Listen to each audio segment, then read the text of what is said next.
പെന്തക്കോസ്ത് സമൂഹം വളരെയധികം നാണക്കേട് ഏറ്റുവാങ്ങിക്കൊണ്ടിരിക്കുന്ന ഒരു കാലഘട്ടത്തിൽ കൂടിയാണ് ഇപ്പോൾ പെന്തക്കോസ്ത് സമൂഹം കടന്നു പോകുന്നത്. കാരണം ഈ ഒരു പ്രസ്ഥാനത്തിനകത്ത് ഒരുപാട് വ്യാജന്മാർ കയറി. സജിത്ത് കണ്ണൂരൊക്കെ അരം കൊഴിഞ്ഞു പോയി. എന്നാലും ജോൺ താരൂരിനെ പോലുള്ള ചില ആൾക്കാർ ഇപ്പോഴും രംഗത്തുണ്ട്. അപ്പോൾ ഇവരുടെ ഇരകൾ കൂടുതലും പെന്തക്കോസ്തുകാരല്ല, മറ്റ് ആൾക്കാരാണ്. കാരണം പെന്തക്കോസ്തുകാരുടെ ഇടയിൽ ഇദ്ദേഹത്തിൻ്റെ ഈ ജാലവിദ്യകളൊക്കെ എറിക്കത്തില്ലെന്ന് തന്നെയാണ് സത്യം. കാരണം പെന്തക്കോസ്തുകാർ വചനം പഠിച്ച ആൾക്കാരാണ്, അവർ ചോദ്യം ചെയ്യും എന്നതുകൊണ്ടാകാം ഒരുപക്ഷെ ഇദ്ദേഹത്തിന് ഇഷ്ടം പെന്തക്കോസ്തുകാരല്ലാത്ത ആൾക്കാരെയാണ്. അതിൻ്റെ ഒരു തെളിവ് ഞാൻ കാണിക്കാം. നിങ്ങൾ വിടുവിക്കപ്പെട്ടതായിട്ട് നിങ്ങൾക്ക് ഉറപ്പുണ്ടെങ്കിൽ ആ സാക്ഷ്യം നിങ്ങൾ വന്ന് പറയണം. രണ്ട് രോഗികളായ ആളുകളെ കൊണ്ടുവരണം. മറ്റ് സഭകളിൽ പോകുന്നവരെയല്ല, പെന്തക്കോസ്ത് സഭയിൽ പോകുന്നവരല്ല. നമ്മുടെ സഭയിൽ ആരും അങ്ങനെ കൊണ്ടുവരുന്നവരില്ല കൃപയാൽ. എനിക്ക് തോന്നുന്നു ഇവിടെ എല്ലാം ആദ്യമായിട്ട് വരുന്ന ആളുകളാണ്. സത്യം പറഞ്ഞപ്പോൾ യൂട്യൂബും ഫേസ്ബുക്കും ഒന്നും തുറന്നു നോക്കാൻ കഴിയാത്ത ഒരവസ്ഥയാണിപ്പോൾ. കാരണം ഇതൊക്കെ നോക്കുമ്പം ട്രോളുകളുടെ പെരുമഴയാണ്. അപ്പോൾ പലപ്പോഴും ഇദ്ദേഹത്തെ ട്രോൾ ചെയ്യുന്ന വീഡിയോ കാണുമ്പോൾ അതിൻ്റെ താഴത്തെ കമൻറ്റ് ചെന്ന് നോക്കുമ്പോൾ പല ആൾക്കാരും നെഗറ്റീവ് കമൻറ്റുകളാണ് ഇടുന്നത്. അപ്പോൾ ഇദ്ദേഹത്തിൻ്റെ ശരീരത്തിൽ വെള്ളപ്പാണ്ടിൻ്റെ അസുഖമുണ്ട്. അപ്പം വെള്ളപ്പാണ്ടുള്ള ഇദ്ദേഹം എങ്ങനെയാണ് മറ്റുള്ളവരുടെ രോഗം മാറ്റുന്നതെന്ന് എല്ലാവരും പൊതുവെ ചോദിക്കാറുണ്ട്. അതിനോട് എനിക്ക് യോജിപ്പില്ല. കാരണം രോഗമുള്ള എത്രയോ ദേവദാസന്മാരും ഇപ്പം പഴയ നിയമ ഭക്തന്മാരാണെങ്കിലും വീരപ്രവൃത്തി ചെയ്യുമ്പോഴും അവർക്കൊക്കെ എന്തെങ്കിലുമൊക്കെ ശരീരത്തിൽ ബുദ്ധിമുട്ടൊക്കെ ഉണ്ടാകാം. അതൊരു മാനദണ്ഡമായിട്ട് നമുക്ക് എടുക്കേണ്ടതില്ല. തന്നെയല്ല, ഈ രോഗമെന്ന് പറയുന്നത് ആർക്ക് വേണമെങ്കിലും വരാവുന്ന ഒരു കാര്യമാണ്. അതിനെ നമുക്ക് കളിയാക്കേണ്ടതില്ല. അപ്പോൾ നമ്മൾ പറയുന്നത് വ്യക്തിഹത്യയോ ഇല്ലെങ്കിൽ ഒരാളുടെ വ്യക്തിപരമായിട്ടുള്ള കുറവുകളൊക്കെ ചൂണ്ടിക്കാണിച്ചുകൊണ്ട് പരിഹസിക്കുന്ന ഒരു രീതി എനിക്കില്ല. തീർച്ചയായിട്ടും ഒരാളുടെ ആശയം കൊണ്ട് ഖണ്ഡിക്കുന്നതാണ് എൻ്റെ ഒരു രീതി. അപ്പം ഇദ്ദേഹത്തിൻ്റെ ട്രോളുകൾ നിരവധിയായിട്ട് സോഷ്യൽ മീഡിയയിൽ ഉണ്ട്. പലപ്പോഴും പൊതുജനങ്ങൾ ഈ വീഡിയോ ഒക്കെ കാണുമ്പോൾ അവരൊക്കെ ധരിക്കുന്നത് പെന്തക്കോസ്തുകാരെന്ന് പറഞ്ഞാൽ ഏതാണ്ട് ഈ നിലവാരമുള്ള ആൾക്കാരെന്ന് പൊതുജനം ധരിക്കുന്നു. അപ്പോൾ അവർക്കറിയത്തില്ല യഥാർത്ഥത്തിലുള്ള പെന്തക്കോസ്തുകാർ ഇതല്ല, ഇല്ലെങ്കിൽ ഇത്തരത്തിലുള്ള വിക്രികളൊക്കെ കാണിക്കുന്ന ആൾക്കാരല്ല പെന്തക്കോസ്തുകാർ എന്നുള്ളത് അവർക്കറിയത്തില്ല. അപ്പോൾ പൊതുവെ ആൾക്കാർ ചിലപ്പോൾ ധരിച്ച് കാണും ഇതൊക്കെ പെന്തക്കോസ്തുകാരുടെ ഇതാണ് യഥാർത്ഥത്തിലുള്ള നിലവാരമെന്ന്. അപ്പം അങ്ങനെ ധരിക്കുന്നവർക്ക് വേണ്ടി അവരുടെ തെറ്റിദ്ധാരണ മാറ്റുക എന്നൊരു ലക്ഷ്യത്തോടു കൂടിയാണ് നമ്മൾ ഈ വീഡിയോ ചെയ്യുന്നത്. അപ്പോൾ ഇദ്ദേഹത്തിൻ്റെ ഒരു അവകാശവാദം തനിക്കെന്തോ വലിയ രോഗശാന്തി കഴിവുണ്ട്, രോഗം മാറ്റാനുള്ള കഴിവുണ്ടെന്നാണ് അദ്ദേഹം സ്വയം അവകാശപ്പെടുന്നത്. അപ്പോൾ ഞാനിങ്ങനെ ചിന്തിക്കുകയായിരുന്നു, ഇദ്ദേഹത്തെ നമ്മുടെ സർക്കാർ ഏറ്റെടുക്കുകയാണെങ്കിൽ സർക്കാരിന് ഒരുപാട് ഗുണമുണ്ടാകും. കാരണം ഇദ്ദേഹം രോഗികൾക്ക് വേണ്ടി ദാഹിക്കുകയാണ്. ഇദ്ദേഹം പറയുന്നത് നിങ്ങൾ അടുത്ത ആഴ്ച വരുമ്പം 2 പേരെങ്കിലും കൊണ്ടുവരണം. അപ്പോൾ രോഗം മാറ്റാൻ ഇദ്ദേഹം വല്ലാതെ വെമ്പൽ കൊള്ളുകയാണ്. ഇപ്പോൾ ഞാനീ ചിന്തിക്കുകയായിരുന്നു, ഇദ്ദേഹത്തെ നമ്മുടെ സർക്കാർ ഏറ്റെടുക്കുകയാണെങ്കിൽ ഇപ്പോൾ ആരോഗ്യവകുപ്പ് വളരെയധികം ദുർബലപ്പെട്ടിരിക്കുന്ന ഒരു സാഹചര്യം കൂടിയാണ്. അപ്പോൾ ഇദ്ദേഹത്തെ ഏറ്റെടുക്കുകയാണെങ്കിൽ സർക്കാരിന് അതൊക്കെ നഷ്ടപ്പെട്ടു പോയ പ്രതാപം തിരിച്ചു പിടിക്കാൻ സാധിക്കും എന്നാണ് ഞാൻ വിചാരിക്കുന്നത്. അപ്പോൾ ഇദ്ദേഹത്തെ സർക്കാർ ഏറ്റെടുത്തുകൊണ്ട് ഒരു മെഡിക്കൽ കോളേജിൽ ഇയാളെ ഒരു ഡോക്ടർ എന്ന വ്യാജേനയാണെങ്കിലും കൊണ്ടിരുത്തുകയാണെങ്കിൽ അവിടെ വലിയ വീരപ്രവർത്തികൾ അല്ലെങ്കിൽ വലിയ അത്ഭുതങ്ങളൊക്കെ ഇദ്ദേഹത്തിന് ചെയ്യാൻ കഴിയും. ഇദ്ദേഹത്തിൻ്റെ അടുക്കലേക്ക് രോഗികളെ എത്തിക്കുന്നത് നിർത്തിക്കൊണ്ട് വലിയ മെഡിക്കൽ കോളേജുകളിൽ അവിടുത്തെ ക്യാൻസർ വാർഡുകളിലൊക്കെ ഇദ്ദേഹത്തെ ഒരു സേവനം എന്ന രീതിയിൽ 1 മാസമെങ്കിലും ഇദ്ദേഹത്തെ അവിടെ നിർത്തണം. അങ്ങനെയെങ്കിൽ കേരളത്തിലെ മാറാരോഗങ്ങൾക്കൊക്കെ ഒരുപാട് ശമനം ഉണ്ടാകും. അപ്പോൾ ഇദ്ദേഹം കഴിഞ്ഞ ദിവസം ഒരു ചേച്ചിയെ വിളിച്ചിട്ട് ആ ചേച്ചിയുടെ കാണാൻ പാടില്ലാത്ത ഭാഗത്ത് ഉള്ള കറുത്ത പാടുകളൊക്കെ താൻ കണ്ടുവെന്ന് താൻ അവകാശപ്പെടുന്നു. അപ്പോൾ ആ ചേച്ചിയോട് പറയുകയാണ്, നിങ്ങളുടെ രഹസ്യഭാഗത്ത് കറുത്ത പാടുണ്ട്, ഇപ്പോൾ ഞാൻ ആ പാട് കണ്ടുകൊണ്ടിരിക്കുകയാണ്. അപ്പോൾ നമുക്കതൊന്ന് കാണാം. ഈ ചേച്ചി ഇങ്ങനെയല്ല, ഇതിനെക്കുറിച്ച് വെളുത്തിരിക്കുമായിരുന്നു. ഈ പാടുകളല്ല അതിന് ശേഷം വന്ന ഇത് എടുത്തു വെക്കണം എന്ന് പറയുന്ന കാര്യം, ഇത് പാമ്പിന്റെ പട ഇളകുന്നത് പോലെ ഇത് മാറാൻ പോവാ. നിങ്ങളൊരു നല്ല ആമേൻ പറഞ്ഞു. ഈ ചേച്ചിയുടെ മുഖത്ത് മാത്രമല്ല, എനിക്ക് പറയാൻ പറ്റത്തില്ല, പ്രത്യേക ചില സ്ഥലത്ത് കറുത്തുപോയി ഭയങ്കരമായിട്ട്. അതെ, എനിക്കത് പറയാൻ പറ്റത്തില്ല എവിടെയൊക്കെയാണ്, എനിക്ക് കാണാം. പക്ഷെ ഇന്ന് കർത്താവ് അതിനെ സൗഖ്യമാക്കുക. ആമേൻ.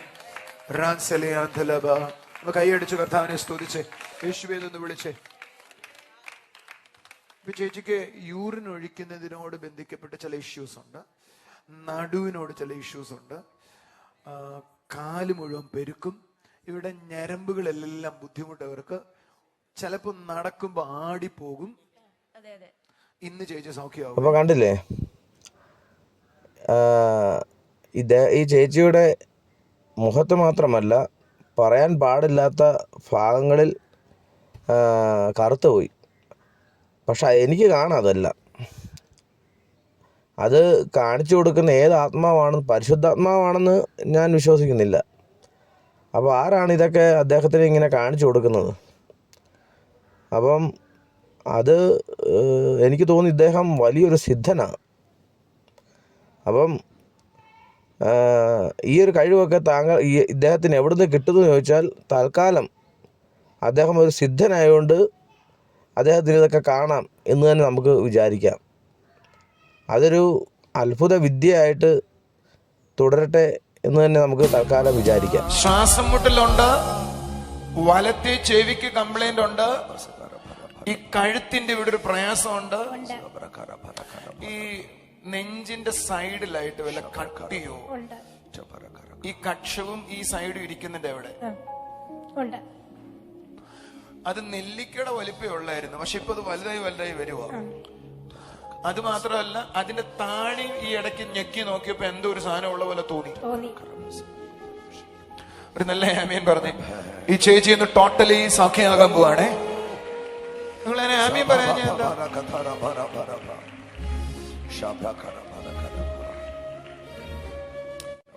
ഞാൻ ഈ ചേച്ചി നോക്കുമ്പോ ചേച്ചിയുടെ യൂട്രസിന്റെ ഫംഗ്ഷൻ കാണാം. ചേച്ചി അടിവയറ്റിലും പ്രശ്നമുണ്ട്. ഇതൊരു പ്രശ്നമുള്ള കാര്യം പറയാം. നമുക്ക് ഇങ്ങനെ സെന്റർ വശത്ത് തൊടുമ്പോഴേ അവിടെ ഭയങ്കര വേദനയാണ്. ബാത്റൂമിൽ പോകാൻ കുറച്ച് ബുദ്ധിമുട്ടുണ്ട്, യൂറിൻ പോകാൻ കുറച്ച് ബുദ്ധിമുട്ടുണ്ട്. ഞാൻ ഈ ചേച്ചിയെ നോക്കിയപ്പോഴേ ഇവര് ബാത്റൂമിൽ പോയിരുന്നു മുക്കുന്നത് കാണാം, വേദനയും. അങ്ങനെയല്ലേ ചേച്ചി? അങ്ങനെയാ. എന്നാൽ ഇവരെ കർത്താവ് സൗഖ്യമാക്കുവാണ്. ഇപ്പം നമ്മുടെ താരുചേട്ടൻ്റെ വികൃതികളൊക്കെ കണ്ടോ? ഇതിൽ താരു പറയുന്ന എല്ലാ കാര്യങ്ങളും നമുക്ക് വിശദീകരിക്കാൻ പ്രയാസമാണ്. അപ്പം അദ്ദേഹം അന്നേ ദിവസം തന്നെ അദ്ദേഹം മറ്റൊരു ചേച്ചിയുടെ തൊടയിൽ ഒരു വെട്ട് കണ്ടു. അപ്പോൾ നേരത്തെ പറഞ്ഞതുപോലെ തന്നെ ആർക്കും കാണാൻ പറ്റാത്ത കാര്യങ്ങളൊക്കെ താരുചേട്ടൻ കാണും. പണ്ട് സജിത്ത് കണ്ണൂർ പറഞ്ഞതുപോലെ, ഞാനും സ്വർഗത്തിലെ ഒരു ദൂതനും കൂടി നിങ്ങളുടെ ഭവനത്തിലേക്ക് ഇപ്പോൾ ഇറങ്ങാൻ പോവുക എന്ന് പറഞ്ഞതുപോലെ, താരുചേട്ടൻ കാണാൻ പറ്റാത്തതും അറിയാൻ പറ്റാത്തതായിട്ടുള്ള പല കാര്യങ്ങളും താരുചേട്ടൻ ഇങ്ങനെ കാണും. ജോയിന്റ്സുകൾക്ക് മാത്രമല്ലാതെ നിന്റെ കാലിലെ ഞരമ്പുകളിൽ ഒരു ഇഷ്യൂണ്ട്. അതിങ്ങനെ തൊട്ടാൽ തടിച്ചിരിക്കുവോ അവിടെ, തൊടയുടെ ഈ സൈഡില് അവിടെ അല്ലേ? ഞാനിത് പറഞ്ഞുകൊണ്ടിരിക്കുമ്പോ അത് മാറുവാ കേട്ടോ. ഇപ്പൊ ഒന്ന് കൈയടിച്ചൊരു ആമേൻ പറഞ്ഞേ.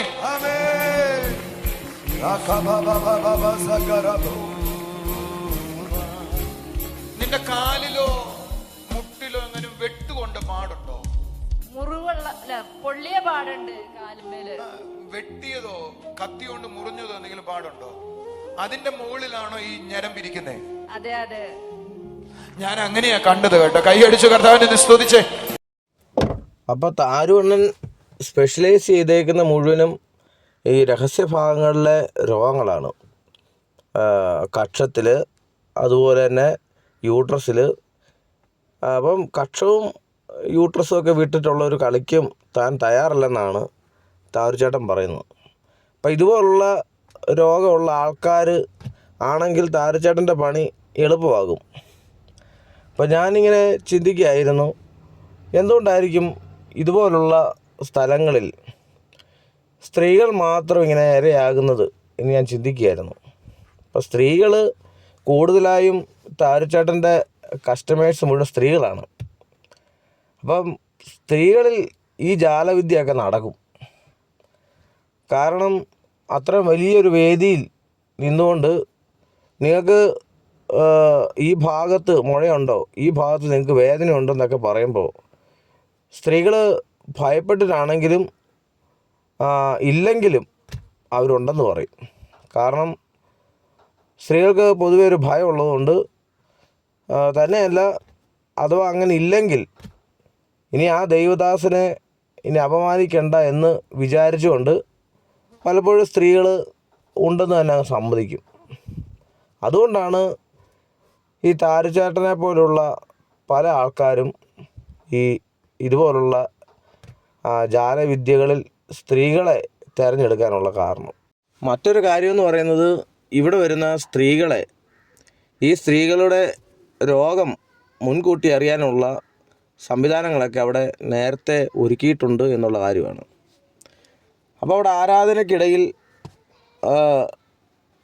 ഈ രോഗശാന്തി ശുശ്രൂഷ നടക്കുന്നതിന് മുമ്പ് നിങ്ങളിൽ രോഗികളായിട്ടുള്ള ആൾക്കാർ എഴുന്നേൽക്കാൻ പറയുമ്പോൾ അവിടെ വന്നേക്കുന്ന പുതിയതായിട്ട് രോഗമായിട്ട് വന്നേക്കുന്ന കുറച്ച് സ്ത്രീകളുണ്ടാവും. അപ്പോൾ അവർ എഴുന്നേൽക്കും. 4-5 സ്ത്രീകൾ കാണുമായിരിക്കാം. അപ്പോൾ അവരോട് പറയും, നിങ്ങൾക്ക് നിങ്ങളുടെ രോഗമുള്ള ഭാഗത്തിൽ നിങ്ങളുടെ വലത് കൈ വെക്കാൻ പറയും, ഞാൻ നിങ്ങൾക്ക് വേണ്ടി പ്രാർത്ഥിക്കാൻ പോവുകയാണ്. അപ്പോൾ ഇവർ ഈ 4-5 പേര് എഴുന്നേറ്റ് ഇവർ തങ്ങളുടെ രോഗമുള്ള ഭാഗത്ത് കൈവെക്കും. എന്നിട്ട് ഇദ്ദേഹം പ്രാർത്ഥിക്കും.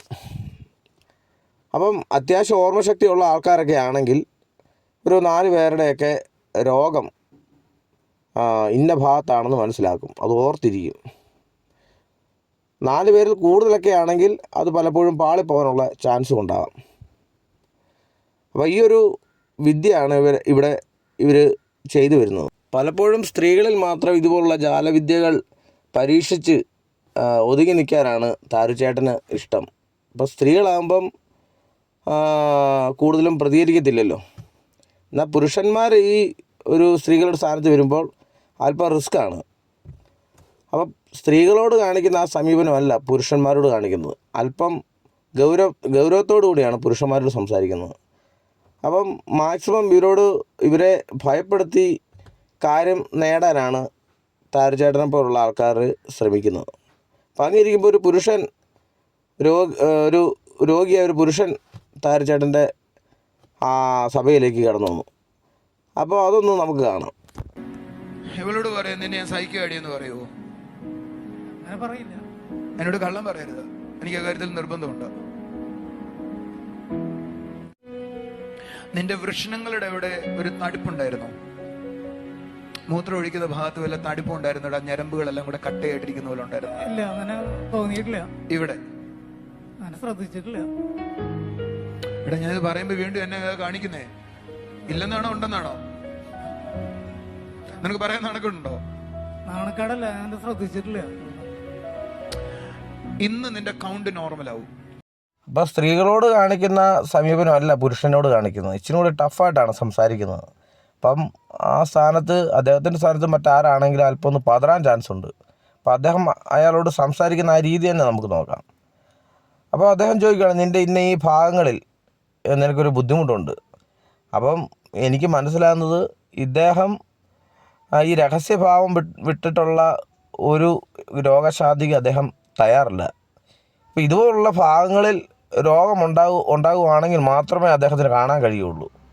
സാധാരണ നമ്മുടെ തലവേദന, നെഞ്ചുവേദന, കൈകാൽ മുട്ടുവേദന, ഇതൊന്നും ഇതിനുള്ള പരിഹാരം അദ്ദേഹത്തിൻ്റെ ഇല്ലെന്നാണ് തോന്നുന്നത്. അദ്ദേഹത്തിന് ഇതുപോലുള്ള കാര്യങ്ങൾ, യൂട്രസ് സംബന്ധമായ കാര്യങ്ങൾ, ഈ വൃഷണങ്ങളിലുള്ള രോഗങ്ങൾ, ഇതുപോലുള്ള രോഗങ്ങളാണെങ്കിൽ അദ്ദേഹത്തിന് വളരെ എളുപ്പമാണ്. അത് തന്നെയാണ് അദ്ദേഹത്തിന് ഇഷ്ടവും തോന്നുന്നു. പക്ഷേ ഈ ഒരു ചെറുപ്പക്കാരൻ ചെന്നപ്പോൾ അദ്ദേഹത്തിൻ്റെ ഈ രോഗശാന്തി അടപടലം പാളിപ്പോയി. അപ്പോൾ ഈ ദിവസം തന്നെ താരച്ചേട്ടനെ കാണാൻ രോഗശാന്തിക്ക് വേണ്ടി ഒരു സ്ത്രീ കടന്നു വന്നു. അപ്പം എനിക്ക് തോന്നുന്നു താരച്ചേട്ടൻ്റെ പദ്ധതിയും പ്ലാനെല്ലാം അടിമുടി തെറ്റിയൊരു ദിവസമായിരുന്നു തോന്നുന്നു. ആ സ്ത്രീ നേരെ മലക്കം പറഞ്ഞു. സ്ത്രീ മുഖത്ത് നോക്കി പുള്ളിക്കാരത്തി പറഞ്ഞു ഇല്ല എന്ന് തന്നെ പറഞ്ഞു. എനിക്ക് അങ്ങനെ ഒരു രോഗം ഇല്ല എന്ന്. താരച്ചേട്ടൻ ആകെ നാണം കെട്ട് നാറി എന്ന് വേണം പറയാൻ. ചേച്ചി, ഞാൻ ചേച്ചിയുടെ അടുക്ക് വരുമ്പോൾ ചേച്ചിയുടെ ഏറ്റവും വലിയ പ്രയാസം ചേച്ചിക്ക് നിവർന്ന് കിടക്കാൻ ഒക്കത്തില്ല എന്നുള്ളത്.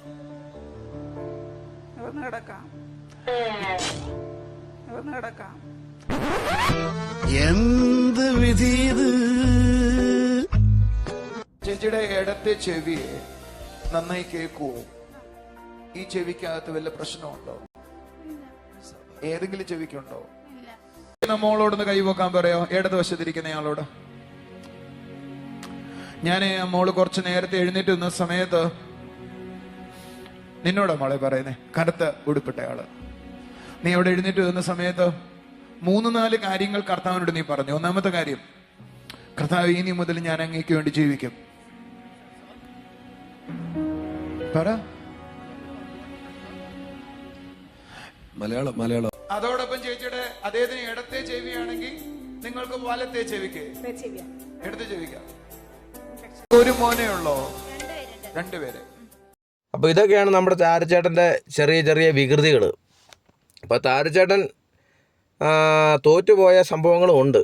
അദ്ദേഹം ഇതുപോലുള്ള ചില ആൾക്കാർ തൻ്റെ ചർച്ച വന്നപ്പോൾ അദ്ദേഹത്തിൻ്റെ രോഗശാന്തി ശുശ്രൂഷയൊക്കെ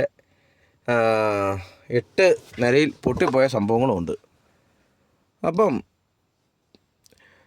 ഇതിൻ്റെയൊക്കെ യഥാർത്ഥ കാരണം എന്താണെന്ന് ചോദിച്ചാൽ, ഇതൊന്നും ആത്മാവ് കൊണ്ട് എന്തെങ്കിലും ഒരു ദുരാത്മാവ് കാരണമാണോ ഇതൊക്കെ നടക്കുന്നതെന്നും ചിലപ്പോൾ നമ്മൾ ചിന്തിച്ചേക്കാം. സത്യത്തിൽ ഇത് പരിശുദ്ധാത്മാവോ അല്ലെങ്കിൽ നമുക്ക് പറയാം ഇപ്പം ദുരാത്മാവോ ഒന്നുമല്ല. ഇതിൻ്റെയൊക്കെ പിന്നിൽ സത്യത്തിൽ പണമാണ് ലക്ഷ്യം. ഈ പണം ലക്ഷ്യമിട്ടുകൊണ്ട് തൻ്റെ ബുദ്ധിയിൽ താൻ പറയുന്ന കാര്യമാണ്, സ്വന്തമായിട്ട് കയ്യിൽ നിന്നെടുത്ത് പറയുന്നതാണ്. അതുകൊണ്ടാണ് പലപ്പോഴും പല സാഹചര്യങ്ങളിലൊക്കെ ഇത് പൊട്ടിപ്പോകുന്നത്. അപ്പോൾ ഇതിൻ്റെയൊക്കെ അടിസ്ഥാനം പണമാണ് എന്നുള്ളതിൻ്റെ ഒരു തെളിവ് ഞാൻ നിങ്ങൾക്ക് തരാം. കർത്താവിന് വേണ്ടി കൊടുക്കണം എന്ന് ആഗ്രഹിക്കുന്ന എത്ര പേരുണ്ട്? നമുക്ക് ഈ ഹോളിന്റെ വാടക നിങ്ങൾക്കറിയാം, 30,000 രൂപയാണ്. നിങ്ങൾക്ക് ആർക്കെങ്കിലും ഒക്കെ സപ്പോർട്ട് ചെയ്യാവുന്നേ ഉള്ളൂ. ഒരു പ്രാവശ്യത്തെ ഹോളിന്റെ വാടക ഞാൻ കൊടുക്കാമെന്ന് പറയാവുന്നേ ഉള്ളൂ. നിങ്ങൾ ആഗ്രഹിക്കുന്നുണ്ടോ ഈ ആഴ്ചത്തെ ഹോളിന്റെ റെന്റ് ഞാൻ കൊടുക്കാം? അങ്ങനെ ആഗ്രഹിക്കുന്ന ആരെങ്കിലും ഉണ്ടോ? അങ്ങനെ ആഗ്രഹിക്കുന്നുണ്ടെങ്കിൽ എഴുന്നേറ്റ് നോക്കുക. ഈ മാസത്തെ ഹോളിന്റെ റെന്റ് ഞാൻ കൊടുക്കാം. എന്റെ കൂടെ ഉണ്ടോ?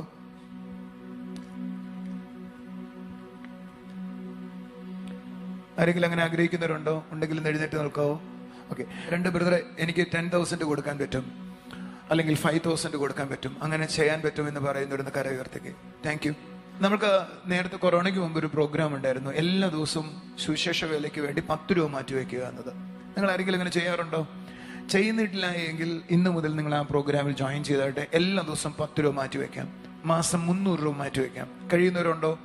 മാസം 300 രൂപ ഇത് മാറ്റിവെക്കാം. ഡെയിലി 10 രൂപ ഞാൻ മാറ്റിവെക്കാം. അങ്ങനെ ആഗ്രഹിക്കുന്നവരുണ്ടെങ്കിൽ എഴുന്നേറ്റ് നോക്കാവോ? ഞാൻ ഇതുവരെ ചെയ്തിട്ടില്ല, ഇനി മുതൽ ചെയ്യാൻ പറയുന്നവരെ അവർക്കൊരു നല്ല കൈയ്യടി കൊടുത്തേ. അപ്പോൾ ഇതിൻ്റെയൊക്കെ അടിസ്ഥാനപരമായിട്ടുള്ള കാര്യം എന്ന് പറഞ്ഞാൽ പണമാണ്. പണത്തിന് വേണ്ടിയാണ് ഇവർ ഇതൊക്കെ കാണിക്കുന്നത്.